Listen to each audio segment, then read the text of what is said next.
Hello friends, so welcome back in this video. Today we are going to discuss about class 12 economics PYQ part 2.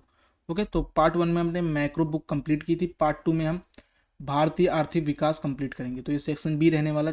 Total इसमें 10 MCQ and 7 descriptive question रहने वाले हैं जो कि हम इसमें सॉल्व करेंगे. ओके, तो टोटल पेपर में 34 प्रश्न आते हैं. ठीक है, 17 पहली बुक से, 17 दूसरी बुक से, और दोनों बुक से मिलाकर 20 MCQ बनते हैं.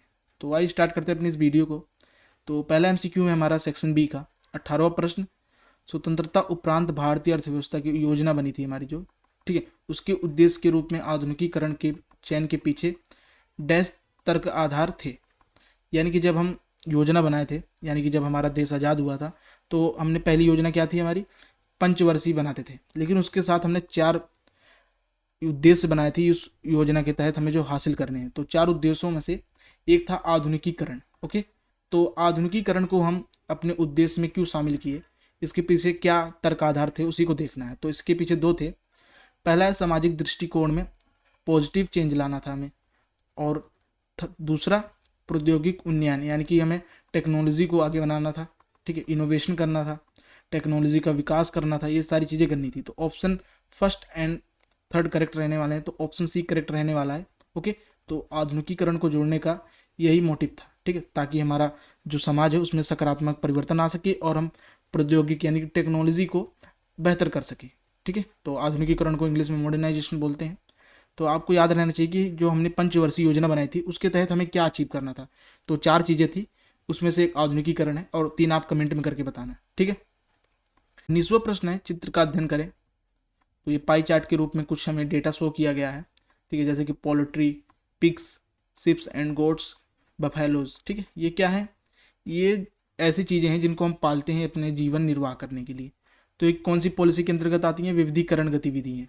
तो विविधीकरण के रूप में डैश के अंतर्गत परिकल्पित गतिविधियों के प्रकार की पहचान करें. तो ये सब जो चीज़ें कर रहे हैं तो ये किसके अंतर्गत आती हैं, तो ये पशुपालन के अंतर्गत आती हैं. तो ये सब पशुपालन एक्टिविटीज़ हैं. ओके, तो क्या लिखेंगे आप इसे, पशुपालन गतिविधियाँ. कोई भैंस पाल रखा है तो कोई बकरी, ओके, तो कोई मुर्गी, तो ये सब किसके अंदर आएंगी, पशुपालन के अंतर्गत आएंगे, और इससे लोग लाभ कमाने के लिए पालते हैं. 20वां प्रश्न हमारा असर्शन एंड रीजन बेस्ड रहने वाला है. तो असर्शन क्या दिया गया है, ब्रिटिश शासन के दौरान भारत एक मजबूत औद्योगिक आधार विकसित नहीं कर सका. तो ये करेक्ट है. ठीक है, जब हमारा जो औद्योगिक आधार है इंडिया का, वो क्यों विकसित नहीं हुआ, क्योंकि ब्रिटिश शासन आ गया था. ठीक है, वो हमारे कच्चे माल को अपने देश ले जाते थे और वहाँ से इसको विनिर्माण करके फिर वापस ला के हमारे यहाँ बेच देते थे. ठीक है, तो इन्होंने उद्योग पर अधिकार कर लिया, जिसके कारण हम विकसित नहीं हो पाए औद्योगिक रूप से. तो ऑप्शन एक करेक्ट रहने वाला है. कारण देखो, अंग्रेजों ने प्रतिबंधात्मक व्यापार नीति का पालन किया, जिससे भारतीय हस्तशिल्प उद्योग का मजबूती मिली. तो ये करेक्ट नहीं रहने वाला, रॉन्ग है. ठीक है, उन्होंने तो हमारे हस्तशिल्प को बर्बाद किया था. ठीक है, तो ऑप्शन सी करेक्ट रहने वाला है, यानी कि ऑप्शन ए करेक्ट है, ऑप्शन आर असत्य है. ठीक है, तो असर्शन राइट है, कारण गलत है. 21वां प्रश्न है, इसमें तालिका दी गई है, इसको हमें मैच बताना है कौन सा करेक्ट है. तो कॉलम 1 में चीन की घटनाएं दी गई हैं, और कॉलम 2 में उन घटनाओं के अनुसार फैक्ट यानी कि तथ्य दिए गए हैं, और इन कॉलम में कौन सा सही मैच हुआ है उसे वही बताना है हमें. तो ऑप्शन सी करेक्ट रहने वाला है, यानी कि प्राकृतिक संसाधनों के प्रयोग पर अल्प बल, यानी कि जो चीन का प्राकृतिक रिसोर्सेज थे उसके ऊपर कम प्रयोग हो रहा था. उसका क्यों हो रहा था, क्योंकि वहाँ जनसंख्या बहुत कम थी, यानी कि अल्प घनत्व थी.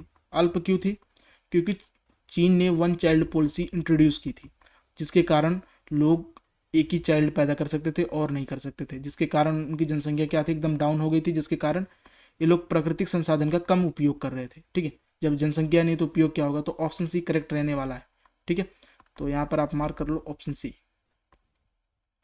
22वां प्रश्न देखते हैं, इसमें 2 कथन दिए गए हैं, पढ़ के हमें कॉम्बिनेशन बताना है क्या रहने वाला है.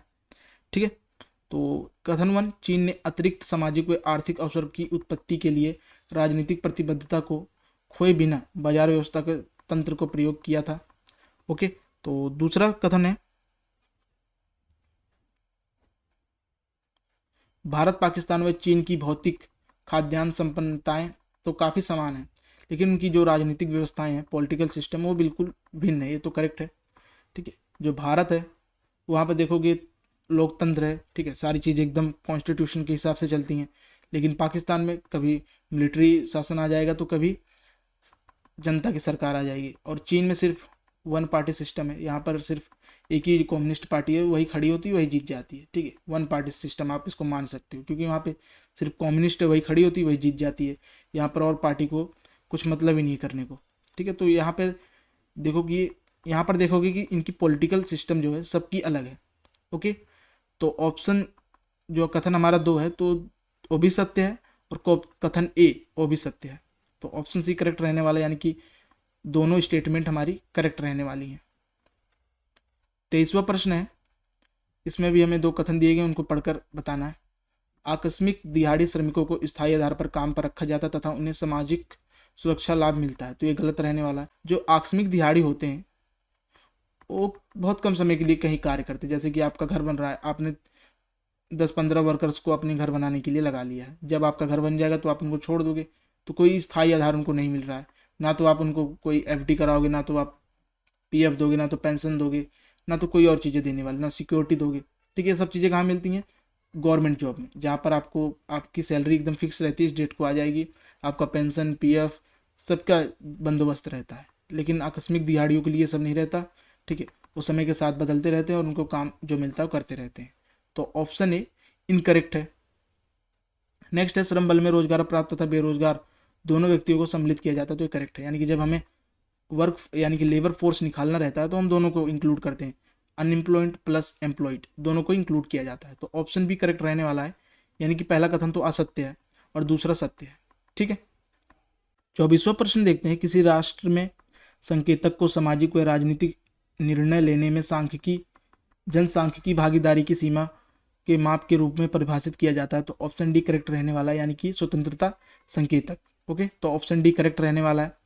25वां, पाकिस्तान में आर्थिक सुधार को कब प्रारंभ किया गया, किस वर्ष में इसको लागू किया गया? जैसे हमारे यहाँ एलपीजी कब लागू की गई? 1991 में, लेकिन पाकिस्तान हमसे पहले कर चुका था तो उन्होंने 1988 में लागू किया था। ओके, तो इंडिया ने कब किया था? 1991 में। 26वां प्रश्न है, सूक्ष्म ऋण यानी कि माइक्रो फाइनेंस की योजना को डैश ऋण प्रावधान के माध्यम से विस्तृत किया जाता है, तो ये किसके द्वारा किया जाता है? तो ये स्व सहायता समूह के द्वारा किया जाता है, यानी कि सेल्फ हेल्प ग्रुप के माध्यम से माइक्रो फाइनेंस मिलता है। तो ऑप्शन ए करेक्ट रहने वाला है। 27वां हमारा लास्ट प्रश्न है एमसीक्यू का। निम्नलिखित कथनों को ध्यानपूर्वक अध्ययन करें और बताएं। तो बाह्य प्रापण वैश्वीकरण प्रक्रिया के महत्वपूर्ण परिमाणों में से एक है। इसका मतलब समझते हैं। इसका मतलब होता है आउटसोर्सिंग। आउटसोर्सिंग का मतलब होता है जैसे कि अमेरिका की कोई कंपनी है, ठीक है, उसने कोई फैक्ट्री लगाई और उसने जो वर्कर्स थे वो इंडिया से मंगा लिए। ठीक है, आप या फैक्ट्री कहीं किसी और देश में लगाई, मजदूर किसी और देश के लिए। ठीक है, 3-4 देशों की चीज़ें मिलाकर आप प्रोडक्शन कर सकते हो, इसी को कहते हैं आउटसोर्सिंग। ओके, अगर ये सब चीज़ें अमेरिका में होंगी तो कॉस्ट ज़्यादा पड़ जाएगी, वहीं और किसी गरीब देश में जाएंगे वहाँ पर ज़मीन सस्ते में मिल जाएगी। ठीक है, अपने अकॉर्डिंग वो सारी चीज़ें ढाल सकते हैं और मजदूर भी उन्हें सस्ते में मिल जाएंगे, इंजीनियर्स वो अपने ले आएँ। ठीक है, तो ये क्या है? आउटसोर्सिंग है। ये किसका परिणाम है? वैश्वीकरण का, जहाँ ग्लोबलाइजेशन हो सकता है। अगर जो देश वैश्वीकरण की प्रक्रिया में नहीं रहते तो वहाँ पर चीज़ें नहीं जा सकती, लेकिन जो वैश्वीकरण को अपनाए रहते हैं वहाँ पर हम चीज़ें कर सकते हैं। ओके, उनका मजदूर ले लेंगे, उनकी ज़मीन ले लेंगे, अपना आइडिया से वहाँ पर प्रोडक्शन कर सकते हैं। अगर यही चीज़ें हम अपने देश में करेंगे तो महंगाई हो सकती है, लेकिन यही किसी हम गरीब देश में जा सकते हैं जहाँ पर ये चीज़ें हमें कम कॉस्ट में उपलब्ध हो। तो इसी को कहते हैं आउटसोर्सिंग, जिसे हम यहाँ पे हिंदी में कह सकते हैं बाह्य प्रपाड़। सेकेंड कथन है, वैश्वीकरण के कारण कई कंपनियों ने विदेशों में अपने व्यापार में वृद्धि की है। तो ऑप्शन सी करेक्ट रहने वाला है, क्योंकि ये दोनों स्टेटमेंट एकदम करेक्ट हैं। ठीक है, आउटसोर्सिंग किसका परिणाम है? वैश्वीकरण का, और वैश्वीकरण के कारण हमारी जो कंपनियां हैं, इंडियन कंपनियां, वो विदेश में जाके अपने व्यापार में वृद्धि की है। ठीक है, तो ऑप्शन सी करेक्ट रहने वाला है। अब सब डिस्क्रिप्टिव क्वेश्चन रहने वाले हैं। ठीक है, 28वां 30वां ये सब डिस्क्रिप्टिव हैं, लेकिन इसमें 2 क्वेश्चन है, जो 30वां और 31वां, इसको हमें एनालाइज करना है, यानी कि विश्लेषण करना है। तो दोनों क्वेश्चन देख लो, विश्लेषण के लिए है। तो ऐसी टेबल आपको पेपर में मिलेगी और आपको सिर्फ इसको एनालाइज करना है। तो इसमें क्या दिया गया है? 1990 से लेकर 2012 के मध्य 2 चर दिए गए हैं। 2 चर कौन से? एक जीडीपी है, एक रोजगार है। इनके बीच हमें तुलना करनी है, यानी कि एनालाइज करना है। 1990 से लेकर यहाँ से लेकर 2012 तक हमें एनालाइज करना, पूरी टेबल हमें नहीं देखनी, बस इतना पार्ट्स इसका कवर करना है। ओके, अभी हम देखेंगे। और 32वां प्रश्न है ये है, और 33वां आपको एक केस स्टडी मिलेगी जिसको पढ़ के आपको आंसर देना है, और लास्ट में आपको 6 मार्कर क्वेश्चन मिलेगा जिसके 2 पार्ट्स रहेंगे, फर्स्ट एंड सेकंड आपको अटेम्प्ट करना है। आइए हम इसका आंसर देखते हैं। 28वें प्रश्न का उत्तर देखते हैं। कर्मचारियों के लिए कार्यस्थल पर प्रशिक्षण, जिसे हम ओजीटी बोलेंगे, ठीक है, शॉर्ट फॉर्म में। ओजीटी का मतलब है कार्यस्थल पर प्रशिक्षण, ठीक है। ये कई कारणों से आवश्यक है, यानी कि इसकी बहुत ज़्यादा इंपॉर्टेंस है और बहुत ज़्यादा जरूरी है। क्यों जरूरी है, इसके बहुत सारे हम फैक्टर देखेंगे जिसको ये निर्धारित करता है। पहला है कौशल विकास, यानी कि स्किल डेवलपमेंट। ओजीटी कर्मचारियों को उनकी भूमिका के लिए विशिष्ट व्यवहारिक कौशल और ज्ञान प्रदान करने में मदद करता है, यानी कि जो उनकी भूमिका रहेगी, उनके रोल के अकॉर्डिंग उनको क्या देगा, नॉलेज देगा, स्किल सिखाएगा, ताकि वो अपने जो कंपनी है उसको बेहतर प्रॉफिट गेन करवा सके, तथा मौजूदा ज्ञान और नौकरी की आवश्यकता के बीच की खाई को पाटता है। यानी कि जो वर्कर के पास ज्ञान है, ठीक है, मशीन ऑपरेटिंग का, और जो मशीन नहीं है, ये जान लो कोई, ठीक है, उसको ऑपरेट नहीं कर पा रहा है, तो इसके पास क्या है, लैक ऑफ नॉलेज है। तो जो ओजीटी है इस खाई को दूर करेगी, यानी कि जो इसका ऑपरेटिंग सिस्टम है इसको समझाएगी, ठीक है, यानी कि ये नॉलेज हुई और स्किल हुई, जिसके कारण ये इसके बारे में सीख जाएगा और कंपनी से निकाला नहीं जाएगा। तो ये क्या है, ओजीटी की एक आवश्यक चीज़ें हैं। सेकंड, बेहतर प्रदर्शन। अनुभवी सहकर्मियों के से सीखकर और फीडबैक प्राप्त करके कर्मचारी अपनी तकनीकों को परिष्कृत कर सकते हैं और उत्पादकता में, यानी कि प्रोडक्टिविटी में सुधार कर सकते हैं। नेक्स्ट है उत्पादकता में वृद्धि, यानी कि उत्पादकता में वृद्धि। कंपनी की प्रक्रियाओं का व्यवहारिक अनुभव कर्मचारियों को वास्तविक कार्य स्थितियों में तेजी से उत्पादक बनने में मदद करता है, ठीक है। नेक्स्ट है लागत प्रभावशीलता। ओजीटी कर्मचारियों को प्रशिक्षित करने का एक लागत प्रभावी तरीका है, खासकर जब ऑफ साइट प्रशिक्षण कार्यक्रम से तुलना की जाती है। ओके, नेक्स्ट है कर्मचारी प्रतिधारण। ओजीटी प्राप्त करने वाले कर्मचारी अधिक मूल्यवान और संलग्न महसूस करते हैं, यानी कि जो कार्यस्थल पर प्रशिक्षण पाएगा वो क्या अपने आप को मूल्यवान समझेगा, और जो उसका वर्क है उसमें और भी वो संलग्न, यानी कि डूब जाएगा करने में, जिसके कारण उसे अपनी नौकरी से प्यार हो जाएगा और वो नौकरी को कभी छोड़ेगा नहीं। नौकरी इंसान कब छोड़ता है, जब उसको उससे लगाव नहीं रहता, यानी कि जब उसको बोरिंग बर्डन महसूस होने लग जाए। लेकिन जब हम ओजीटी की सहारा लेते हैं तो सारी चीज़ें दूर हो जाती है, क्योंकि हम उसके अकॉर्डिंग अपने आप को ढाल लेते हैं। ओजीटी यही काम करता है कि जो वर्कर्स हैं उनको वर्क के अकॉर्डिंग ढालना, जिसके परिणाम स्वरूप नौकरी से संतुष्टि और प्रतिधारण दर अधिक होती है, यानी कि हम संतुष्ट हो जाते हैं अपनी नौकरी से। अनुकूलशीलता, यानी कि अडेप्टेबिलिटी।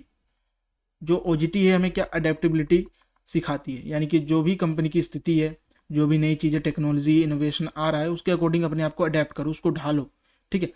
अगर कोई सॉफ्टवेयर कंपनी उसने कोई नई टेक्नोलॉजी इंट्रोड्यूस की, अगर जो वर्कर्स हैं ओल्ड वाले अपने आप को इस स्किल के अकॉर्डिंग नहीं ढालेंगे तो उनको चेंज कर दिया जाएगा, ठीक है। जो चीज़ें ढलती नहीं उनको चेंज कर दिया जाता है। ओके, तो एडेप्टेबिलिटी कौन हमें देता है, ओजीटी। ओजीटी क्या करेगा, इनके बारे में, जो सॉफ्टवेयर नया टेक्नोलॉजी आई है उसके बारे में इनको नॉलेज देगा, जिसके कारण ये निकाले नहीं जाएंगे और लंबे समय तक कंपनी में वर्क कर सकते हैं, ठीक है। नेक्स्ट है टीम के निर्माण, यानी कि ओजीटी सहकर्मियों के बीच टीम वर्क और मजबूत संबंधों को प्रोत्साहित करता है। जब ओजीटी रहेगा तो ये ओजीटी बहुत सारी स्किल सिखाता है, जिसके कारण टीम वर्क होता है, ठीक है, जिसके कारण हम डिसीजन अच्छा ले सकते हैं। जब बहुत सारे लोग मिलकर वर्क करते हैं तो उसमें गलतियां बहुत कम रहती हैं, जो हम डिसीजन लेते हैं उसमें बहुत ज़्यादा त्रुटियां नहीं रह जाती, और जो भी चीज़ें हम करते हैं बेस्ट करते हैं एकदम। ओके, और टीम वर्डन, और जब टीम बनती है तो कोई वर्डन भी नहीं पड़ता, यानी कि वर्क अच्छे से डिवाइड हो जाता है, किसी के ऊपर कम ज़्यादा नहीं रहता, सब इक्वल वर्क करते हैं, तो टीम का निर्माण करते हैं।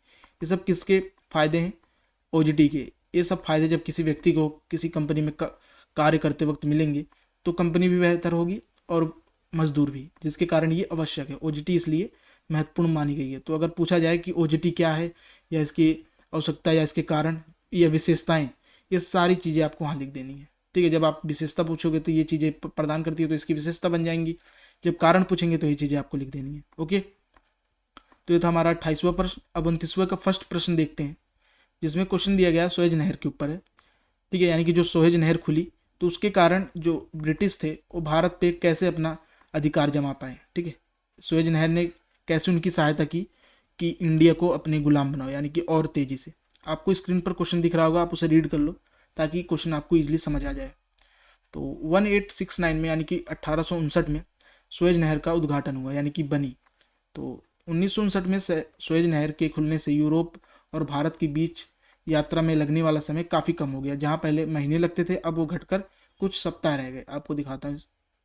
तो ये हमारा वर्ल्ड मैप, ये है इंडिया और यहाँ पर है सुएज कैनाल, ये है ब्रिटिश। ठीक है, पहले इंडिया आने में ब्रिटिश को ये पूरा चक्कर मार के आना पड़ता था यहाँ पर। ठीक है, जिससे बहुत सारे महीने लगते थे और टाइम मनी वेस्ट होती थी। लेकिन जब ये सुएज नहर खुल गई तो ये लोग अब डायरेक्ट आने लग गए। जब ये डायरेक्ट आने लग गए तो और दोहन करने लग गए, यानी कि भारी मात्रा में कच्चा माल ले जाते थे अपने यहाँ और वहाँ से इसको विनिर्माण करके यहाँ पर लाके बेचते थे। जो इंडिया था उनका कच्चा निर्माण का हब बन चुका था, यानी कि यहाँ से हमें कच्चा माल उठाना है और अपने देश लेके जाना है। यहाँ पर फैक्ट्री नहीं लगाते थे बल्कि यहाँ से कच्चा माल लेके जाते थे और वही चीज़ लाके हमें बेचते थे। हमारा ही कच्चा माल हमें को ही लाकर बेच देते थे उसका रूप बदल कर। तो ये था सुएज नहर का मतलब, जो कि भारत को दोहन करने में महत्वपूर्ण था। अगर सुएज नहर नहीं होती तो ये लोग घूम के आते, जिसके कारण भारत का दोहन इतना अधिक ना हो पाता। जब कम समय लगेगा तो ये बहुत ज़्यादा राउंड मारेंगे, बहुत ज़्यादा राउंड मारेंगे तो चीज़ें बहुत ज़्यादा एक्सपोर्ट होंगी। वही राउंड कम होगा तो ये चीज़ें ज़्यादा नहीं ले जा पाएंगे। ठीक है, आइए नेक्स्ट देखते हैं। सुएज नहर के कारण भारत से ब्रिटेन तक कपास, चाय, अफीम जैसे सामान का परिवहन आसान हो गया और तेज हो गया, जिससे भारत की विदेशी व्यापार पर ब्रिटिश एकाधिकार आ गया।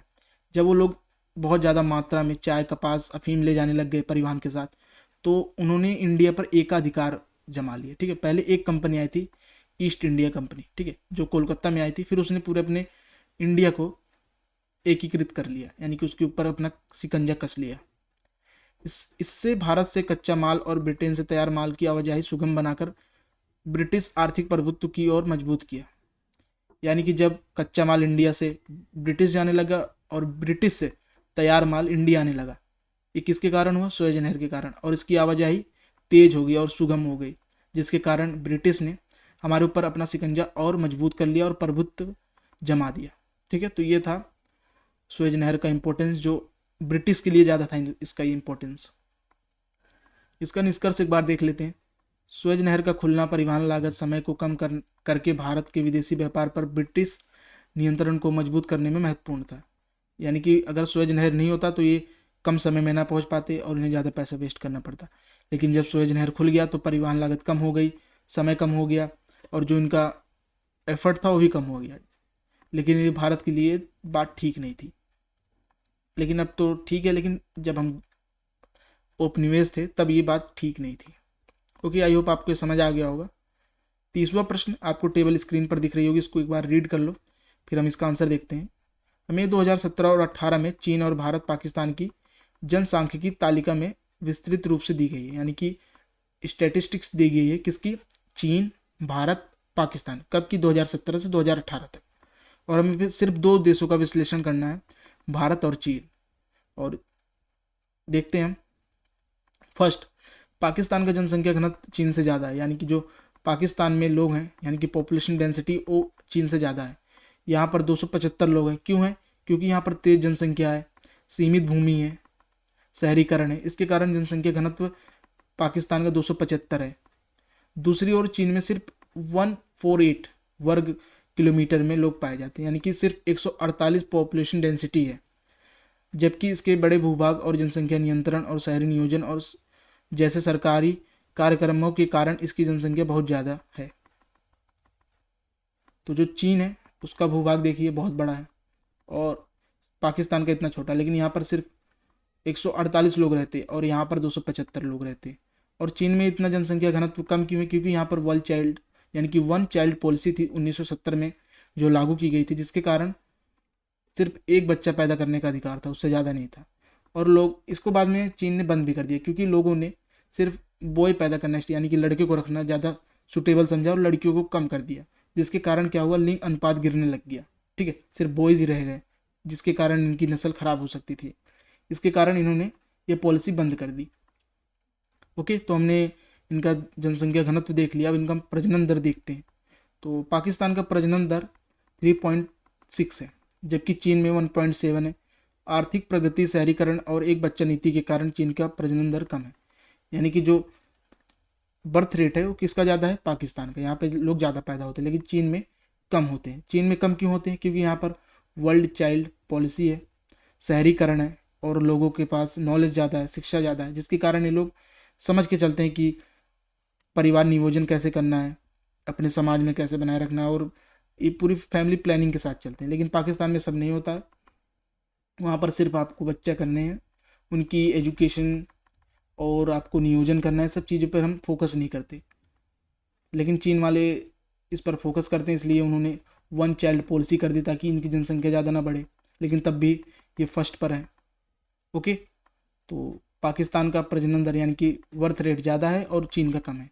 ये कब से देख रहे हैं हम, 2017 और 18 का, एक करंट का नहीं है। ओके,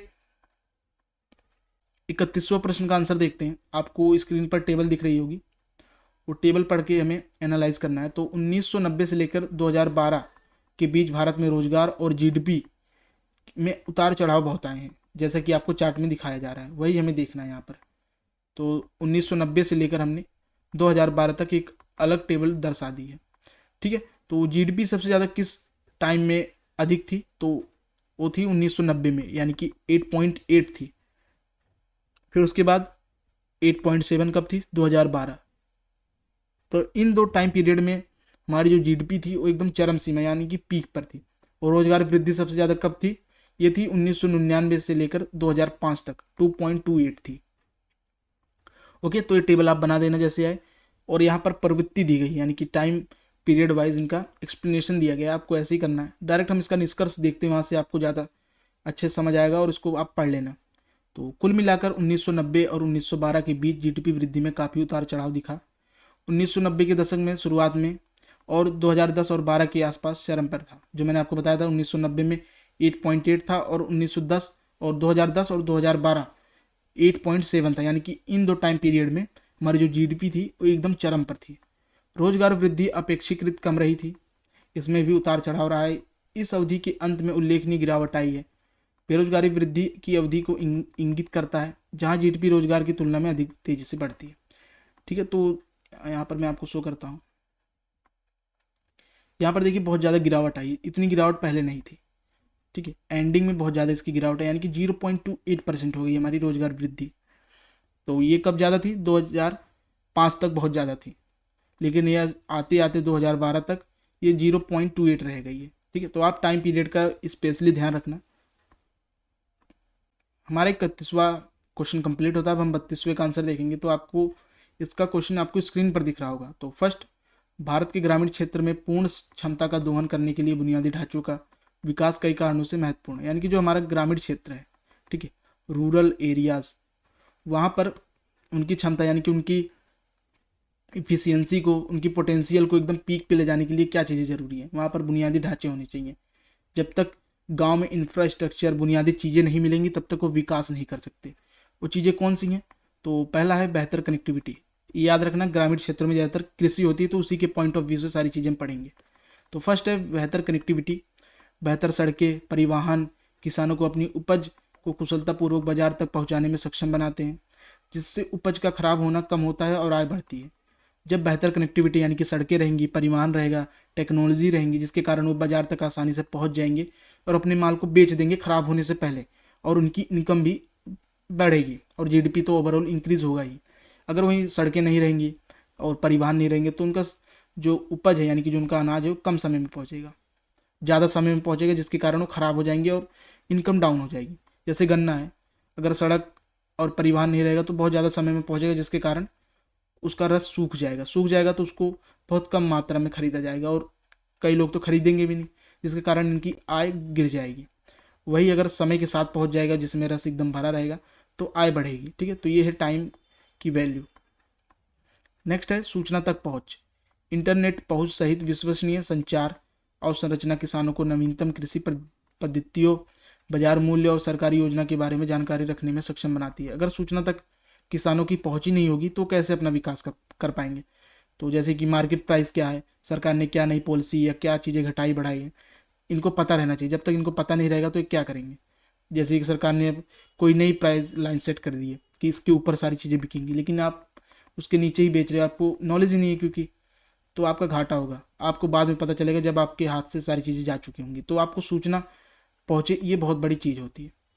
ओके, नेक्स्ट है उन्नत सिंचाई। सिंचाई सबसे इम्पोर्टेंट फैक्टर है कृषि में।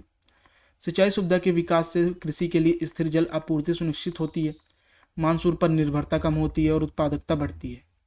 ओके, जब सिंचाई सरकार उपलब्ध करवाएगी तो हम अपने खेत को सींच पाएंगे, जिसके कारण जो उत्पादकता है, प्रोडक्टिविटी, वो बढ़ेगी। यानी कि पहले 10 क्विंटल अनाज होता था, अब 20 होगा। अगर वहीं हम सिंचाई नहीं करेंगे तो इसकी उत्पादकता, प्रोडक्टिविटी कम हो जाएगी और हमें मानसून पर निर्भर रहना पड़ेगा। लेकिन जब सरकार सिंचाई जैसी चीज़ें हमें प्रोवाइड करेगी बेहतर क्वालिटी में, तो हम मानसून पर यानी कि मौसम पर कम निर्भर रहेंगे। ठीक है, पहले के लोग क्या करते थे, सिर्फ मौसम के सहारे यानी कि मानसून के सहारे रहते थे कि जब मानसून आएगा, बारिश होगी तो खेत भरेगा तो अनाज होगा। लेकिन जब सिंचाई सरकार देगी तो इन सब चीज़ों पर हमें डिपेंड नहीं होना पड़ेगा। नेक्स्ट है ग्रामीण विद्युतीकरण, यानी कि इलेक्ट्रिसिटी प्रोवाइड करना। बिजली की उपलब्धता से विभिन्न ग्रामीण गतिविधियों को सहायता मिलेगी, जिसमें कृषि उपकरणों की बिजली प्रदान होगी। ठीक है, जैसे कि ट्यूब नल। ठीक है, ट्यूब चलेंगे तभी तो सिंचाई कर पाएंगे लोग, अगर बिजली ही नहीं गाँव में तो कैसे होगा। और बहुत से लोग ई रिक्शा चलाते हैं, ई रिक्शा को चार्ज करने के लिए क्या चाहिए, इलेक्ट्रिसिटी चाहिए। अगर गांव में इलेक्ट्रिसिटी नहीं होगी तो अपना जीवन यापन भी नहीं कर पाएंगे। ओके, हर चीज़ में इलेक्ट्रिसिटी इंपॉर्टेंट है। लघु उद्योगों को सुविधा प्रदान करना तथा जीवन की समग्र गुणवत्ता में सुधार करना शामिल है। तो ये इलेक्ट्रिसिटी बहुत इंपॉर्टेंट है, जब तक ये नहीं होगी ये विकास नहीं कर पाएंगे। सोचो किसी परिवार ने मेहनत कर कर ई रिक्शा खरीदी, क्योंकि वो लोग इसको चलाएंगे और पेट भरेंगे, लेकिन अब गांव में इलेक्ट्रिसिटी नहीं है, एक एक हफ्ते बंद पड़ी रहती है, तो ऐसे में इनको डाउनफॉल देखना पड़ेगा। तो इलेक्ट्रिसिटी इंपॉर्टेंट है।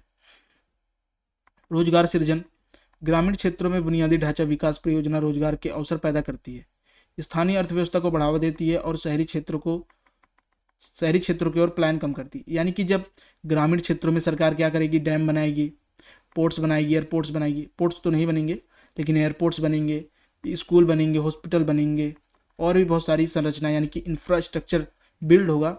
तो इंजीनियर, लेबर, वर्कर्स को काम मिलेगा तो उनका जीवन यापन अच्छा होगा, उनकी क्वालिटी बढ़ेगी और जीडीपी इंक्रीज होगा। और जब सारी सुविधाएं इसको यहीं मिलेगी इन लोगों को, तो ये लोग शहरों की तरफ कम जाएंगे। जो ये लोग प्लान कर जाते, क्यों कर जाते, क्योंकि यहाँ पर इनको अच्छी शिक्षा, पानी, ठीक है, बिजली और सारी चीज़ें बेहतर नहीं मिलती, इसलिए शहर में जाते हैं। अगर सारी चीज़ें शहर वाली यहीं मिलेंगी तो ग्रामीण लोग कम छोड़ के जाएंगे। ओके, तो सारे फैक्टर्स थे जो ग्रामीण क्षेत्र में विकास कर सकते हैं। 32वें का सेकंड पार्ट है मानव विकास क्या, वही देखना है। मानव विकास लोगों की स्वतंत्रता, अवसर को बढ़ाने की, उनकी भलाई में सुधार करने की एक क्या प्रक्रिया यानी कि एक प्रोसेस है, जिसको हम मानव विकास कहते हैं। इसके अंतर्गत क्या आता है, स्वतंत्रता का मतलब क्या होता है, अपने हिसाब से कहीं पर भी जाना आना, कहीं पर भी व्यवसाय करना, कहीं पर भी इन्वेस्टमेंट करना, कहीं पर भी नौकरी करना, ये क्या है, आपकी स्वतंत्रता है। और अवसर में वृद्धि, इक्वलिटी क्या है, आपको अपॉर्चुनिटी मिलना इक्वल। जैसे कि सबको एसएससी का फॉर्म भरने दिया जा रहा है, आपको नहीं दिया जा रहा है, तो आपको क्या अवसर यानी कि अपॉर्चुनिटी नहीं मिल रही है। तो ऐसे में क्या, मानव विकास आपका नहीं हो पाएगा। जब आपको अपॉर्चुनिटी मिलेगी हर चीज़ में, तभी आप बेहतर कर पाओगे। ओके, तो ये सिर्फ आर्थिक विकास से कहीं ज़्यादा है। इसमें स्वास्थ्य, शिक्षा, जीवन स्तर कैसे जैसे कारक शामिल हैं। तो मानव विकास में 3 इंपॉर्टेंट चीज़ें हैं। पहला है स्वास्थ्य, दूसरा है शिक्षा, थर्ड है संसाधन। जब इंसान को स्वास्थ्य मिलेगा तो उसका जीवन क्या होगा, लंबा और स्वस्थ होगा। जब शिक्षा मिलेगी तो अपना अच्छा बुरा और समाज का अच्छा बुरा देख पाएगा।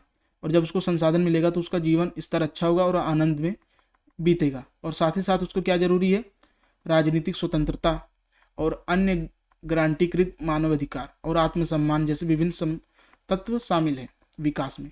और ये सब किसके द्वारा निर्धारित किए गए हैं, ये यूएनडीपी के द्वारा निर्धारित किए गए हैं, जिसका फुल फॉर्म है संयुक्त राष्ट्र विकास कार्यक्रम। तो इसको पढ़ के जाना है, 1 मार्क में इसका फुल फॉर्म पूछ सकता है, लास्ट ईयर यूटी में पूछा गया था। ठीक है, तो ये पैरामीटर कौन सेट करता है, यूएनडीपी। ठीक है, तो फर्स्ट है शिक्षा, सेकंड है स्वास्थ्य, थर्ड है संसाधन। ये 3 चीजें रहेंगी किसी के जीवन में, तो ओवरऑल उसका विकास हो जाएगा। 33वां प्रश्न अभी हम बाद में देखेंगे, पहले हम 34वां देखते हैं। तो 34वें का पहला है, आपको स्क्रीन पर दिख रहा होगा, संरक्षणवाद की नीति के रिलेटेड ये क्वेश्चन है। इसको रीड कर लो, फिर हम डायरेक्ट आंसर देखते हैं। तो इसका बचाव किस लिए किया गया, संरक्षणवाद की नीति ने टैरिफ लगाकर और कोटा लगाकर आयात को प्रतिबंधित करके घरेलू उद्योगों की रक्षा की, जिससे भारत में औद्योगिक विकास को बढ़ावा मिला। हालांकि इससे नीति में कुछ कमियां भी थी। हम 1947 में आज़ाद हुए। वहीं अगर हमारी जो कंपनियां थी, बहुत कम कंपनियां थी और बहुत उनकी जो स्थिति वो एकदम चरमरा उठी थी, उसी हालत में हम इनको मार्केट में यानी कि वर्ल्ड मार्केट में उतार देते कंपटीशन करने के लिए, तो ये लोग ध्वस्त हो जाते। इसलिए सरकार ने इनको क्या किया, संरक्षण प्रोवाइड किया, यानी कि इनको प्रोटेक्ट किया। ओके, तो प्रोटेक्ट किस टाइप से किया, टैरिफ लगा दिया, यानी कि जो बाहर से चीज़ें आएंगी उस पर हम टैरिफ लेंगे। कोटा लगा दिया कि आप इससे ज़्यादा कोई क्वांटिटी यहाँ पर नहीं मंगवा सकते, जिसके कारण जो हमारी घरेलू कंपनियाँ हैं, जो उद्योग थे, वो बेहतर हुए। ठीक है, अगर जब एक ही चीज़ रहेगी हमारे देश में, वो अच्छे से डेवलप हो जाएगी। अगर वही बहुत सारे ऑप्शंस आ जाएंगे तो उसको निगलेक्ट कर देंगे लोग। और इसकी कुछ कमियां थी इस पॉलिसी की, देखते हैं। उद्योगों में अकुशलता आ गई, यानी कि जब कोई बाहर से आया नहीं हमारे साथ कंपटीशन करने, तो यहाँ पर सीमित प्रतिस्पर्धा हो गई, यानी कि लो कंपटीशन हो गया, जिसके कारण घरेलू लोग हमारे वैश्विक बाजार में अकुशल और अप्रतिस्पर्धी हो गए। यानी कि उसको टेंशन ही नहीं थी, कोई बाहर से आएगा नहीं तो हमें कुछ मतलब ही नहीं, जो बना रहे हैं कूड़ा कबाड़ जनता खरीद लेगी। तो इसके कारण ये लोग बहुत अकुशल हो गए थे। नेक्स्ट है उपभोक्ता नुकसान। आज आप फ़ोन मार्केट में खरीदने जा रहे हो तो आपके पास इतने हज़ारों ब्रांड है, कोई सा भी ब्रांड आप चूज़ कर सकते हो, लेकिन पहले ही ऐसा नहीं था। पहले सिर्फ कुछ लिमिटेड ही कंपनीज फ़ोन बनाती थी, आपको वही लेना पड़ता था, चाहे उनकी बिल्ड क्वालिटी, चाहे उनका सॉफ्टवेयर, चाहे जैसा भी हो, आपको वही लेना पड़ेगा। लेकिन आज के दौर में सारी चीज़ें बेहतर हो गई हैं। अगर सोचो पहले स्थिति थी, सोचो आज ही सिर्फ एक ही कंपनी फ़ोन बनाए, आपको वही लेना पड़े, तो क्या उसकी प्राइस इंक्रीज़ रहेगी, उसमें क्वालिटी एकदम कॉम्प्रोमाइज़ रहेगी, और जो चीज़ें बनाएंगे वो आपको लेना पड़ेगा। जो चीज़ें आज 10,000 में मिल रही हैं, अगर एक ही कंपनी होगी तो लाखों में वही चीज़ बेचेगी। ठीक है, जैसे पहले था इंटरनेट कितना महंगा था, ठीक है, जीबी कम से कम 100, 150, 200 रुपये का मिलता था, लेकिन आज वो एकदम लो हो गया है। ठीक है, तो वैसे पहले था। ठीक है, जब सारी जैसे जियो कंपटीशन में उतरा, उसने अपने प्राइस गिरा दिए, तो और सारी कंपनियों को भी मजबूरन गिराना पड़ा, क्योंकि वो कंपटीशन में आ गया था। अगर वो नहीं गिराते तो सब लोग जियो पे शिफ्ट हो जाते, और वो कंपनियाँ जो थोड़ी बहुत चल भी रही हैं वो भी बंद हो जाती। ओके, तो ये सारी चीज़ें रहने वाली हैं, इसलिए इंडिया ने अपने घरेलू उद्योगों को बचा के रखा था। अब नेक्स्ट है, आप स्क्रीन पर क्वेश्चन देख रहे होगे, ये लास्ट क्वेश्चन रहने वाला है। तो जो आरबीआई है एलपीजी में कैसे उसकी महत्वपूर्ण भूमिका, वही देखना है। तो नई आर्थिक नीति कब हुई थी, एलपीजी 1991 में लागू किया गया था। तो नई आर्थिक नीति ने महत्वपूर्ण उदारीकरण सुधार लाए, जिसने आरबीआई की भूमिका को प्रभावित किया। फिर आरबीआई ने क्या किया, वित्तीय क्षेत्र के विनियमन किया, बैंकिंग क्षेत्र में सुधार किया। बैंकिंग क्षेत्र में सुधार क्या किया, पारदर्शिता ला दी, उस पर निगरानी रखने लग गए। अब आपको कोई भी बैंक है, अगर वो नई ब्रांच खोलना चाहती है तो उसको आरबीआई से सारी चीज़ें जाननी पड़ेंगी, सारी चीज़ें सबमिट करनी पड़ेगी, तब खोलेंगे। ये नहीं कि ऐसे ही जाके खोल देंगे। ठीक है, हर ब्रांच का डेटा आरबीआई के पास रहता है। अब आपको क्या रहता है कि आप सारी रूल्स रेगुलेशन आरबीआई द्वारा उसकी वेबसाइट पर जाकर पढ़ सकते हो। अगर कोई भी बैंक आपके साथ बदतमीजी या कोई भी लॉस या कोई भी फ्रॉड करता है तो आप आरबीआई में कंप्लेंट कर सकते हो। ठीक है, तो ये सारी चीज़ें आ गई हैं। तो ये क्वेश्चन था हमारा। तो अपने डिस्क्रिप्टिव सारे क्वेश्चन देख लिए, अब एक क्वेश्चन रह रहा है जो कि है केस स्टडी टाइप। अब उसको हम चल के देखते हैं। 33वां प्रश्न है ये। तो पहला प्रश्न है, सतत विकास को परिभाषित कीजिए। तो सतत विकास को इंग्लिश में क्या कहते हैं, सस्टेनेबल डेवलपमेंट। तो सतत विकास का मतलब क्या होता है, करंट सिचुएशन को एनालाइज करते हुए आने वाली पीढ़ी का ध्यान रखकर संसाधनों का यूज़ करना ही सतत विकास है। ये नहीं कि आपने आज पेट्रोल सारा यूज़ कर लिया, आने वाली पीढ़ी साइकिल पर आ गई। तो ऐसा नहीं करना, अपनी ज़रूरत के हिसाब से, और जो उनकी ज़रूरत है आने वाली पीढ़ी को, उनको भी एकदम बनाकर इक्विलिब्रियम मिलाकर अपनी चीज़ें निकालनी है। ठीक है, यानी कि सारा हम ही दोहन करके चले जाएंगे तो क्या करेंगे।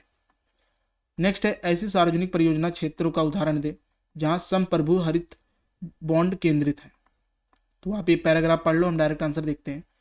तो सार्वजनिक परियोजना है जहाँ केंद्रित की गई हैं संप्रभु हरित बॉन्ड के जरिए। तो फर्स्ट है नवीकरणीय ऊर्जा। ये सब क्या सेक्टर हैं सार्वजनिक परियोजना के। तो जलवायु परिवर्तन, स्वच्छ परिवहन, धारणीय जल, अपशिष्ट प्रबंधन, प्रदूषण नियंत्रित सहित ये सब चीज़ें क्या हैं, सार्वजनिक परियोजना केंद्रित की गई है। किसके द्वारा, संप्रभु हरित बॉन्ड के द्वारा। तीसरा प्रश्न है, हरित वित्त से व्यवसाय कैसे लाभान्वित हो सकते हैं। तो ये सबसे नीचे वाला पैराग्राफ में मिलेगा। ये देखिए, यहाँ पर लाभ का डिस्कशन किया गया है। तो आप कोई से भी 3-4 पॉइंट पढ़ के लिख देना। आप एक बार इसका स्क्रीनशॉट ले लो, फिर आप क्वेश्चन देख लेना। तो 33वें का एक गद्यांश दिया गया है जहाँ से क्वेश्चन 3 फॉर्म हुए हैं। तो ये 3 मार्क्स का है, ये 2 मार्क्स का है, ये 1 मार्कर है। तो हमने 17 क्वेश्चन टोटल डिस्कस किए हैं। तो पहले 10 MCQ थे और जो बाकी बचे 7 थे वो डिस्क्रिप्टिव टाइप थे। आई होप आपको वीडियो पसंद आई होगी। थोड़ा फंबल हो जा रहा था बीच बीच में, काफ़ी देर से मैं बना रहा था, इसलिए कॉम्प्रोमाइज़ कर लेना थोड़ा। ओके, तो मिलते हैं नेक्स्ट वीडियो में। और माइक्रो इकोनॉमिक्स की नेक्स्ट वीडियो आने वाली है, आप उसे वॉच कर लेना। 1 शॉट वीडियो रहने वाली है। और बजट जो हमारा चैप्टर है उसको भी मैंने 1 शॉट डिस्कस करके डाल दिया, आप उसको भी वॉच कर लेना, क्योंकि उसमें से 6 मार्कर के क्वेश्चन बनने वाले हैं। ओके, तो मिलते हैं नेक्स्ट वीडियो में। Thanks for watching.